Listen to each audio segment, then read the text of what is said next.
këto aktivitete, zakonisht asamblenë e punës dhe asamblenë zgjedhore, zakonisht Komiteti Olimpik Kosovës i organizon në muajin mars, mirë po këtë herë e kemi bërë në muajin shkurt për shkak të përshtatshmërisë me qarkullën e Ministrisë për Kulturën e Sport, e cila i ka obliguar gjitha federatat sportive që kuvendet e tyre të mbajnë deri më 31 janar, ndërsa në fund të tyre të organizohet edhe Asambleja e Kokut, kështu që ne me 7 shkurt kemi organizuar edhe Asamblenë e Punës edhe Asamblenë e Nënt Zgjedhore, ku ka qenë një vit zgjedhor pra në Komitetin Olimpik Kosovës, sepse në Asamblenë Zgjedhore janë mbajtur edhe zgjedhjet për president, nën president dhe anëtar të bordit. Si gjithë, për president kemi pasur vetëm kandidaturën e presidentit tanishëm Ismet Krasniqit, i cili është zgjedhur për një mandat tjetër me aklamacion, kurse ndryshime ka pasur tek nën presidentët dhe anëtarët e bordit. Ndërsa të martën me 25 shkurt kemi organizuar seremoninë laureatëve të vitit, të edicioni i 9, sepse që nga viti 2016 Komiteti Olimpik Kosovës çdo vit shpall më të suksesshmit e vitit. Këtë herë kemi shpallur sportistin e vitit, sportisten e vitit, trajnerin e vitit, si zakonisht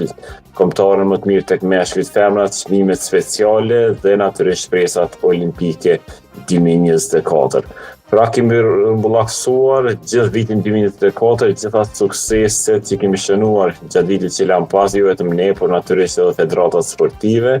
dhe me këtë rast kemi shpërblyer më të mirët, më të merituar, ku juria profesionale besoj se ka bërë zgjedhjen më të mirë. Kjo juria profesionale nga kush është përbërë? Sipas rregullorës së Kokut, juria profesionale është përbërë nga 3 anëtar të bordit ekzekutiv të Kokut, nisur nga Florian Miktari, Teuta Berbatoci, Beselica Berbati, Besire Domaniku, nga ish sportistët e dikushëm kemi marrë këtë herë Marcel Gjembala, një ish futbollist, dhe një gazetar sportiv që është zakonisht Arsene Madjera nga koaditore. Po. Keni pas komunikim me këtë, sa ka qenë e vështirë më bu përzgjedhja tek secila kategori? Ta zëm për shembull tek ku ka qenë më vështirë, ku kanë pasur më shumë të vështirësi për ta zgjedhur më të mirën. Realisht edhe vetë kam qenë një pranishëm lidhjen e komisionit dhe konkurenca ka qenë jashtëzakonisht e madhe, sidomos tek pozita e kombëtarëve. Natyrisht që secili sport ekipor dhe sportet individuale që kanë ekipor kanë konkuruar për të fituar çmime dhe këtu ka qenë konkurenca më e madhe edhe tek vajzat edhe tek djemt. Dhe natyrisht që tek vajzat ka fituar kombëtarja e handbollit, e cila është duke garuar si vjetë duke garoj për të konkuruar për të kualifikuar në kampionatin botror 2025, dhe kanë kaluar një rand para kualifikues, është fjala për ekiporët. Pastaj kemi pasur gjithashtu kombëtarën U18 tek vajzat handball, të cilat janë kualifikuar në kampionatin botror. Ka pasur tek vajzat rezultate edhe në volejbollin e rër, tek sporti volejbollit kuptohet, pastaj në futboll ku kombëtarja U17 e vajza ka kaluar nga Liga B në Ligën A. Por ka qenë një konkurrencë goxha e fortë, gjithashtu tek basketbolli ka pasur synime për të fituar këtë çmim me kombëtarën U18 vajzat, por që nuk ka shkuar tek handbolli seniorët, pastaj tek futbolli djemt, edhe këtu ka qenë një konkurrencë jashtëzakonisht e fortë mos me handbollin, ku seniorët kanë kaluar një fazë para kualifikuese dhe kanë arritur një rezultat barazim me Holandën, forcë e grupit në kualifikime për kampionatin evropian dhe gjithashtu ata janë në rrugë për të kualifikuar në një kampionat botror evropian me seniorët e tyre. Mirë po jashtë futbolli me 4 fitore të shënuara në Ligën e Kombëve, një barazim gjithashtu me Rumaninë në udhtim, ka bërë që komisioni të japë çmimin e kombëtarës më të mirë të vitit tek meshkujt kombëtarës së futbollit. Kurse sa i përket çmimeve tjera, natyrisht e prishme ka qenë tek sportisti i vitit,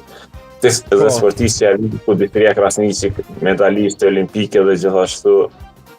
Akil Gjakova që shpallët sportisti i vitit. Natyrisht që ka pasur këtu konkurrencë, ka qenë edhe Donzhe Grua për të shpallët sportisti i vitit, mirë po për të mos e lënë fare pa çmim një sportist që është Donzhe Grua me arritjet që ka bërë gjatë vitit kaluar, komisioni ka paraportë që ai ta ftoj çmimin special për arritjet veçanta në arenën ndërkombëtare. Tek trajneri i vitit nuk ka dilema. Tjera e 9 radhave që drejton ka shpallët më i mirë, natyrisht është i pa konkurrencë dhe mund të them lirisht që puna më e lehtë e komisionit është tek trajneri i vitit, sepse dihet mirë sukseset që i ka arritur deri në Kupa dhe që po i arrin çdo vit. Prandaj mund të them që ai vetëm po thyen rekordin e vet, se është hera e 9 radhë prej se organizohet këtë edicion se shpollet trajneri më i mirë i vitit. E pse nuk ishte prezant Dritoni në ceremoni? A keni pasur një konfirmim? Jo, nuk kemi pasur konfirmim, por në momentin e fundit ka pasur një problem diçka me familjen, nëse nuk gaboj, ashtu u shpreh edhe trajneri që mori çmimin dhe nuk ka mundur të jetë as ai as kryetari i federatës, as Majlinda Helmendi që është paraportë gjithashtu të ndoj çmim. Por kanë ardhur Bistria dhe të laureatë të tjerë, po ashtu Laura Fazliu të mos i mbetën bërë që ka ftuar ai çmimi special është propozuar nga vetë komisioni, sepse një medaliste olimpike të mbetet pa u zgjedhur në ndonjërin nga çmimet do të ishte